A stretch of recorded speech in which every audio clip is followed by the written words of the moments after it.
Ang dalawa kasi ito, no, you can use it. It is now very handy. And it is available, no, dito lang muna sa amin, sa Central Philippine University. Yung kung bakit na kung gusto po ninyo, you can contact Miss Dana. No, you can message you can PM the Philippine Native Chicken para may bigay ko po sa inyo ang contact number na pili po nyo kontakin para bumili po ng mga phytobiotics dito. Tandaan natin, the emulsify concentrate that we develop, wala po siyang expiry date.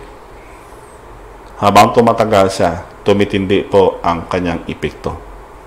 Ang kagandahan kasi sa paggamit ng garlic sa ating makanitid naman dyan, na possibly hindi kayo makaabot na kung makabili dito sa amin, ang paggamit po nyo ng bawang, hindi naman siya ganon ka-epektibo compare natin sa emulsify concentrate, pero kahit paano po, no, maibsan din lang, no, yung kagastuhanan na